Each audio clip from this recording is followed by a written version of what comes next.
ಈಗಾಗಲೇ ಜಿಲ್ಲಾಡಳಿತದ ವತಿಯಿಂದ ಈ LPG ಸಿಲಿಂಡರ್ಗಳ ಕುರಿತು ಈಗಾಗಲೇ ನಾವು ಪ್ರಕಟಣೆಯನ್ನು ಹೊರಡಿಸಿದ್ದೇವೆ. ಇಡೀ ಜಿಲ್ಲೆಯ ಯಾವುದೇ ನಾಗರಿಕರು ಆತಂಕ ಪಡುವಂತ ಯಾವ ಸ್ಥಿತಿನೂ ಕೂಡ ಇಲ್ಲ. ಇನ್ಫ್ಯಾಕ್ಟ್ ಈ ಸ್ಥಿತಿ ಬರೋದಕ್ಕಿಂತ ಮುಂಚೆ ಇದ್ದ ಸ್ಟಾಕ್ಗಿಂತ ಇನ್ನೂ ಹೆಚ್ಚಿನ ಸ್ಟಾಕನ್ನು ನಾವು ತರಿಸಿದ್ದೇವೆ. ಕಳೆದ ಒಂದು 4-5 ದಿನಗಳಲ್ಲಿ ಇನ್ನೂ ಹೆಚ್ಚಿನ ಸ್ಟಾಕ್ಗಳನ್ನು ಸಿಲಿಂಡರ್ಗಳನ್ನು ನಮ್ಮ ಜಿಲ್ಲೆಗೆ ತರಿಸುವಂಥ ಕೆಲಸ ಆಗಿದೆ. ಜಿಲ್ಲೆಯಲ್ಲಿ ಸುಮಾರು 26 ಡೀಲರ್ಗಳು LPG ಸಿಲಿಂಡರ್ಗಳನ್ನು ಮಾರಾಟ ಮಾಡುವಂಥ ಡೀಲರ್ಗಳಿದ್ದಾರೆ.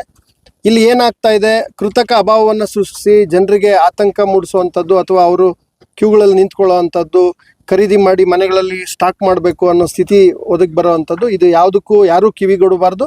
ತಮಗೆ ಅವಶ್ಯಕತೆ ಇದ್ದಾಗ ಖಂಡಿತವಾಗ್ಲೂ LPGಯನ್ನು ಸಿಲಿಂಡರ್ಗಳನ್ನು ಕೊಡುವಂಥ ಕೆಲಸ ಮಾಡ್ತೀವಿ. ಒಂದೇನಂದರೆ, ಈಗಾಗಲೇ ವಾಣಿಜ್ಯ ಸಿಲಿಂಡರ್ಗಳನ್ನು ನಿಷೇಧ ಮಾಡಲಾಗಿದೆ. ವಾಣಿಜ್ಯ ಸಿಲಿಂಡರ್ಗಳಿಗೆ ಡೊಮೆಸ್ಟಿಕ್ಕನ್ನು ವಾಣಿಜ್ಯ ಉದ್ದೇಶಗಳಿಗೆ ಬಳಕೆ ಮಾಡಿದ್ರೆ ಅಂಥವರು ಅವರ ಸಿಲಿಂಡರ್ನೂ ಕಳ್ಕೊಳ್ತಾರೆ, ಮಂಜೂರಾತಿನೂ ಕಳ್ಕೊಳ್ತಾರೆ ಶಾಶ್ವತವಾಗಿ. ಈಗಾಗಲೇ ಎಸೆನ್ಷಿಯಲ್ ಕಮಾಡಿಟೀಸ್ ಆ್ಯಕ್ಟಲ್ಲಿ ಅದು ಸೂಚನೆಯನ್ನು ಕೂಡ ಕೊಟ್ಟಿದ್ದೀವಿ. ಪ್ರಕಟಣೆ ಕೂಡ ತಮ್ಮಲ್ಲೆಲ್ಲ ಬಂದಿದೆ. ಅದನ್ನು ಕೂಡ ತಮ್ಮ ಮೂಲಕ ಎಲ್ಲ ನಾಗರಿಕರಲ್ಲಿ ಮನವಿ ಮಾಡ್ತೀನಿ. ಯಾರೂ ಕೂಡ ತಮ್ಮ ಗೃಹ ಬಳಕೆ ಸಿಲಿಂಡರ್ಗಳನ್ನು ವಾಣಿಜ್ಯ ಉದ್ದೇಶಗಳಿಗೆ ಬಳಸಬಾರ್ದು. ಅದು ಒಂದು ಕೋರಿಕೆ. ಇದ್ರ ಜೊತೆಗೆ ನನಗೆ 3 ಕಂಪನಿಗಳು ನಮ್ಮ ಜಿಲ್ಲೆಯಲ್ಲಿ ಸಿಲಿಂಡರ್ಗಳನ್ನು ಸರಬರಾಜು ಮಾಡ್ತಾ ಇದ್ದಾವೆ. ಒಂದು BPC, ಭಾರತ್ ಪೆಟ್ರೋಲಿಯಂ ಕಾರ್ಪೊರೇಷನ್ ಇದ್ದಾರೆ. ಅವರು ಸುಮಾರು 4,000 ಇವತ್ತಿಗೆ ಆಸ್ ಆನ್ ಟುಡೇ 6 ಡೀಲರ್ಗಳು ಚಿಕ್ಕಬಳ್ಳಾಪುರ, ಚಿಂತಾಮಣಿ, ಬಾಗೇಪಲ್ಲಿ, ಶಿಡ್ಲಘಟ್ಟದಲ್ಲಿ ಒಟ್ಟು 6 ಡೀಲರ್ಗಳಿದ್ದಾರೆ. BPC ಅಡಿನಲ್ಲಿ 4,230 ಸಿಲಿಂಡರ್ಗಳು ಸ್ಟಾಕ್ ಇದೆ ಇವತ್ತಿಗೆ ನಮ್ಮ ಜಿಲ್ಲೆನಲ್ಲಿ. ಅದೇ ರೀತಿ HPC, ಹಿಂದೂಸ್ತಾನ್ ಪೆಟ್ರೋಲಿಯಂ ಕಾರ್ಪೊರೇಷನ್, ಅವ್ರದ್ದು ನಮ್ಮಲ್ಲಿ 7 ಅವ್ರದ್ದು ಏಜೆನ್ಸಿಗಳು ಇದ್ದಾವೆ.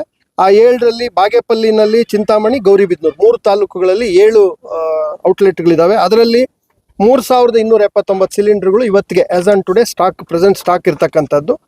ಅತ್ಯಧಿಕ stock IOC, Indian oil corporation ಅವ್ರದ್ದು 14 ಏಜೆನ್ಸಿಗಳು ನಮ್ಮ ಜಿಲ್ಲೆಯಲ್ಲಿ ಕೆಲಸ ಮಾಡ್ತಾ ಇದ್ದಾವೆ. ಅದು ಬಾಗೇಪಲ್ಲಿ, ಚಿಕ್ಕಬಳ್ಳಾಪುರ, ಚಿಂತಾಮಣಿ, ಗೌರಿಬಿದನೂರು, ಗುಡಿಬಂಡೆ, ಶಿಡ್ಲಘಟ್ಟ, ಈ ರೀತಿ ಬಹುತೇಕ ಎಲ್ಲ ತಾಲೂಕುಗಳಲ್ಲಿ ಇರ್ತಕ್ಕಂಥದ್ದು. ಅವ್ರದ್ದು ಕೂಡ 4,694 ಸಿಲಿಂಡರ್ಗಳು ಇವತ್ತಿಗೆ ಆಸ್ ಆನ್ ಟುಡೇ ಸ್ಟಾಕ್ ಇದೆ.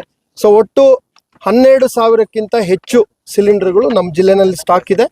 ಒಬ್ಬ ವ್ಯಕ್ತಿಗೆ ತಿಂಗಳಿಗೆ 1ರಂತೆ ವರ್ಷಕ್ಕೆ 12 ಸಿಲಿಂಡರ್ಗಳನ್ನು ಕೊಡೋದಕ್ಕೆ ಪ್ರಾವಿಷನ್ ಇದೆ. ಆ ಪ್ರಕಾರ ಯಾವುದೇ ತೊಂದರೆ ಇಲ್ಲದಂತೆ ಪ್ರತಿ ಗೃಹ ಬಳಕೆಗೂ ಕೂಡ ಕೊಡಲಿಕ್ಕೆ ನಾವೆಲ್ಲ ವ್ಯವಸ್ಥೆ ಮಾಡ್ಕೊಳ್ತಿದ್ದೀವಿ. ಮತ್ತು ಎಲ್ಲ ನಮ್ಮ ಏಜೆನ್ಸಿನವ್ರಿಗೂ ಕೂಡ ನಾನು ಈಗಾಗಲೇ ಓರಲ್ ಸೂಚನೆ ಕೊಟ್ಟಿದ್ದೀನಿ. ಇವತ್ತು ಇನ್ನೊಮ್ಮೆ ಸಭೆನೂ ಕೂಡ ಕರೆದಿದ್ದೀವಿ. ಪೊಲೀಸ್ ಇಲಾಖೆಯವರು, ನಾವು, ನಮ್ಮ ಆಹಾರ ಇಲಾಖೆ, ತಹಸೀಲ್ದಾರ್ ಅವರು ಎಲ್ಲರೂ ಕೂಡ ಕಟ್ಟುನಿಟ್ಟಿನ ಕ್ರಮಗಳನ್ನು ತೆಗೆದುಕೊಳ್ತಾರೆ. ತಾಲೂಕುಗಳಲ್ಲಿ ಯಾವುದೇ ಜಾಗದಲ್ಲಿ ವಾಣಿಜ್ಯಕ್ಕೆ ಡೈವರ್ಷನ್ ಮಾಡಿದ್ರೆ ಖಂಡಿತವಾಗ್ಲೂ ಅದು ಬಹಳ ದೊಡ್ಡ ಕ್ರಮ ಆಗುತ್ತೆ. ಹಾಗಾಗಿ ಅದಕ್ಕೆ ಯಾರು ಕೂಡ ಆ ಥರದ ಡೈವರ್ಷನ್ಗೆ ಅವಕಾಶ ಮಾಡಿಕೊಡ್ಬಾರ್ದು, ಸಹಕರಿಸಬೇಕು. ಮತ್ತು ಬೇರೆ ಯಾರು ಸುಮ್ಮನೆ ಬೇರೆ ಬೇರೆ ಊಹಾಪೋಹಗಳನ್ನು ಹರಡ್ತಾರೆ, ಆ ವಿಷಯಗಳಿಗೆ ಕಿವಿಗೊಡಬಾರ್ದು ಅಂತಕ್ಕಂಥದ್ದು ನಾನು ನಾಗರಿಕರಲ್ಲಿ ಮನವಿ ಮಾಡ್ತೀನಿ. ಸರ್, ಇದು ಕ್ರೈಸಿಸ್ ಅಲ್ಲಿ ಸರ್ಕಾರ ಏನಾದರೂ ಹೆಚ್ಚುವರಿಯಾಗಿ ಏನಾದರೂ ತಗೊಳ್ಳೋದಕ್ಕೆ ಏನಾದರೂ ಇದು ಮಾಡಿದೆಯಾ ಸರ್? ಇಲ್ಲ ಅಂತ ಹೇಳಿದ್ರೆ ಅವ್ರು ಏನಾದರೂ ತಗೊಂಡ್ರೆ ಯಾವ ಥರ ಅಂತ? ಅಲ್ಲ, ಈಗ ಒಂದು ಮನೆಗೆ 1 ತಿಂಗಳಿಗೆ 1 ಗೃಹಕ್ಕೆ 1 ಸಿಲಿಂಡರ್ನ ಕೊಡ್ತೀವಿ, ಗೃಹ ಬಳಕೆ ಸಿಲಿಂಡರ್. ಅಲ್ಲ ಸರ್, ಅಮೌಂಟ್ ಹೆಚ್ಚುವರಿಯಾಗಿ ಏನಾದರೂ ಕೇಳಿದ್ರೆ ಯಾವ ಥರ? ಇಲ್ಲ, ಅದನ್ನೇ ಹೇಳ್ತಾ ಇದ್ದೀನಿ. ಈಗ ಯಾವುದೇ ಏಜೆನ್ಸಿಗಳು ಇವತ್ತು ಮೀಟಿಂಗ್ ಕರೀತಾ ಇದ್ದೀವಿ. ಏಜೆನ್ಸಿಗಳಿಗೆ ತಾಲೂಕು ಮಟ್ಟದ ಒಬ್ಬರು ಅಧಿಕಾರಿಗಳನ್ನ ನೋಡಲ್ ಅಧಿಕಾರಿಗಳು ಅಂತೇಳಿ ಹಾಕಬೇಕು ಅನ್ನೋ ಯೋಚನೆ ಇದೆ. ಪ್ರತಿ ಏಜೆನ್ಸಿಗಳಲ್ಲಿ ಬರುವಂತ ಸ್ಟಾಕು ವಿತರಣೆ ಎಲ್ಲವನ್ನೂ ಮಾನಿಟರ್ ಮಾಡ್ತೀವಿ. ಕಾಳಸಂತೆಯಲ್ಲಿ ಮಾರಾಟ ಮಾಡ್ತಕ್ಕಂಥದ್ದು, ಹೆಚ್ಚಿನ ದರಗಳಿಗೆ ಸಿಲಿಂಡರ್ಗಳನ್ನ ಮಾರಾಟ ಮಾಡ್ತಕ್ಕಂಥದ್ದು, ಇಂಥ ಯಾವ ಪ್ರಕರಣ ಸಿಕ್ಕಿದ್ರು ಕೂಡ ಬಹಳ ದೊಡ್ಡ ಶಿಕ್ಷಾ ಅಪರಾಧ ಆಗುತ್ತೆ. ಅದಕ್ಕೆ ಯಾರೂ ಪ್ರೋತ್ಸಾಹ ಕೊಡೋದಿಲ್ಲ. ಮತ್ತು ಆ ವಿಷಯವಾಗಿ ಬಹಳ ಕಟ್ಟುನಿಟ್ಟಿನ ಕ್ರಮ ತಗೊಳ್ತೀವಿ. ಅದು ಈ ವಿಷಯವನ್ನು ಕೂಡ ನಾನು ನಾಗರಿಕರಿಗೆ ತಿಳಿಸೋದಕ್ಕೆ ಬಯಸ್ತೀನಿ. ಸರ್, ಮತ್ತೆ ಗ್ಯಾಸ್ ಬುಕ್ಕಿಂಗ್ ಸಮಸ್ಯೆ ಇದೆ. ಇವಾಗ ಗ್ಯಾಸ್ ಇದ್ರೂ ಸ್ಟಾಕ್ ಇದ್ರೂ ಬುಕ್ಕಿಂಗ್ ಆಗ್ತಾ ಇಲ್ಲ. ಏನಂದ್ರೆ ನೋಡಿ, ಈಗ ಒಂದು ಮನೆಗೆ ಒಂದು ಸಿಲಿಂಡರ್ನಂತೆ ತಿಂಗಳಿಗೆ ನಿರಂತರವಾಗಿ ಹೋಗ್ತಾ ಇತ್ತು. ಈಗ ಸಡನ್ ಆಗಿ ಸಿಗುತ್ತೋ ಇಲ್ವೋ ಅನ್ನೋ ಆತಂಕದಲ್ಲಿ ಎಲ್ಲರೂ ಹೋಗಿ ಬುಕ್ಕಿಂಗ್ ಮಾಡ್ಲಿಕ್ಕೆ ಸ್ಟಾರ್ಟ್ ಮಾಡ್ತಾರೆ. ಸೊ ಯಾರಿಗೆ 1 ತಿಂಗಳು 1 ಸಿಲಿಂಡರ್ ಅಂತ ಏನಿದೆ, ಆ ನಿಟ್ಟಿನಲ್ಲಿ ನಾವು ಕೊಡೋ ಅಂತ ಕೆಲಸ ಮಾಡ್ತೀವಿ. ಬುಕ್ಕಿಂಗ್ ಮಾಡಕ್ ಆಗಿಲ್ಲ ಅಂದ್ರೆ ಯಾವ ತರ?